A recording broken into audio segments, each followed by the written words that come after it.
ఆంధ్రప్రదేశ్లో మనం ప్రారంభించిన పరిపాలన ఓ స్వర్ణయుగానికి దారి తీస్తోంది. 90% ప్రజలు తెల్ల కార్డుల మీద జీవించే పరిస్థితి నుంచి ప్రతి కుటుంబం కూడా పేదరికం సంఖ్యలను తెంచుకొని వాళ్ళ అడుగులు ముందుకు వేసే పరిస్థితి రావాలన్నది నా కల. అలా చెయ్యాలన్నది నా లక్ష్యం. ప్రతి ఒక్క ఇంటి నుంచి క్వాలిటీ చదువులు, గొప్ప చదువులు, అంతర్జాతీయ స్థాయి చదువులు చదివేలా ప్రతి పేద పిల్లాడికి కూడా అవకాశం కల్పించటం, అలా అవకాశం కల్పించి ఆ పేద పిల్లల బ్రతుకులు మార్చాలన్నది నా కల. అది నా లక్ష్యం. ప్రతి అక్క చెల్లెమ్మ తన కాళ్ళ మీద తాను నిలబడేట్టుగా, ఆ అక్క చెల్లెమ్మ ముఖాన ఎప్పుడు చిరునవ్వులే ఉండాలన్నది నా కల. అది నా లక్ష్యం.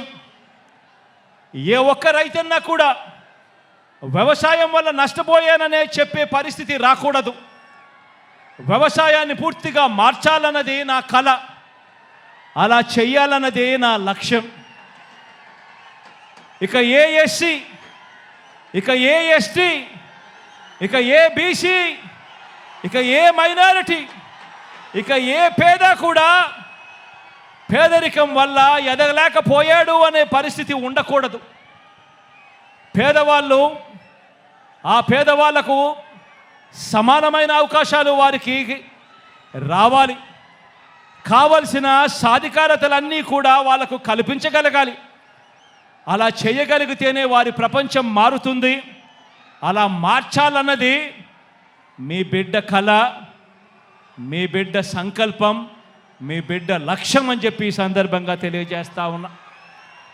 వైద్యం కోసం ఏ ఒక్కరూ కూడా మరణించే పరిస్థితి రాకూడదు. వైద్యం కోసం ఏ ఒక్కరూ కూడా అప్పుల పాలయ్యే పరిస్థితి రాకూడదు.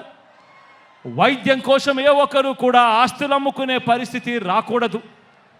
అలా చేయాలన్నదే నా కల. ఆ దిశగా అడుగులు వేసేదే నా లక్ష్యం. వీటి అన్నింటినీ కూడా నెరవేర్చే దిశగా అడుగులు వేయటానికి మాత్రమే మీ బిడ్డకు అధికారం కావాలి. ఈ సందర్భంగా నేను ఒక్కటే చెప్తా ఉన్నాను. లంచాలు, వివక్ష లేని వ్యవస్థ ఏర్పడాలన్నదే నా కల, నా లక్ష్యం. ఎవరు కూడా లంచం అడిగే పరిస్థితి ఉండకూడదు. ఏ పేదవాడు కూడా ఎప్పుడూ కూడా వివక్షకు లోనయ్యే పరిస్థితులు రాకూడదు. ఇదే నా కల, ఇదే నా లక్ష్యం. ఇందుకోసమే మనకు అధికారం కావాలని అడుగుతా ఉన్నా. చదువుల పరంగా మార్పులు తీసుకొచ్చాం, వ్యవసాయ పరంగా మార్పులు తీసుకొచ్చాం, వైద్యం పరంగా మార్పులు తీసుకొచ్చాం. అక్క చెల్లెమ్మల సాధికారత విషయంలో ఎప్పుడు చూడని అడుగులు వేశాం. సామాజిక న్యాయానికి అర్థం చెప్పాం.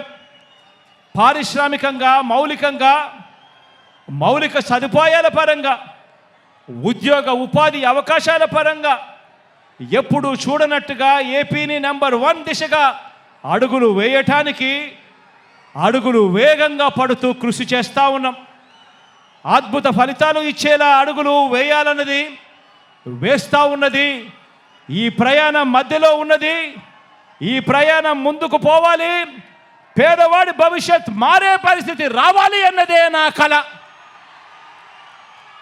దానికోసమే లక్ష్యంగా అడుగులు ముందుకు వేస్తూ ఉన్నాం. ఈ దిశగా ప్రయాణం కోసమే మనం అధికారం కావాలని కోరుకుంటా ఉన్నాం. పేదవాడి భవిష్యత్ మారాలని, పేదవాడి భవిష్యత్ మార్చాలని, దీనికోసమే మీ బిడ్డకు అధికారం కావాలని అడుగుతా ఉన్నా. ఒకటి చెప్తా ఉన్నా. అధికారం అంటే మీ బిడ్డకు వ్యామోహం లేదు. అధికారం పోతుంది అన్న భయం మీ బిడ్డలో ఎప్పుడూ కూడా ఉండదు, రాదు అని కూడా ఈ సందర్భంగా చెప్తా ఉన్నా. మీ బిడ్డ అధికారం కోరుకునేది ఒక్కటే, కేవలం ఒకే ఒక కారణం కోసమే మీ బిడ్డ అధికారం కోరుకుంటాడు. అది కారణం ఏమిటంటే హిస్టరీ ఉన్నంతకాలం మీ బిడ్డ పేరు ప్రతి హిస్టరీ బుక్లో ఉండిపోవాలన్నదే మీ బిడ్డ కోరిక.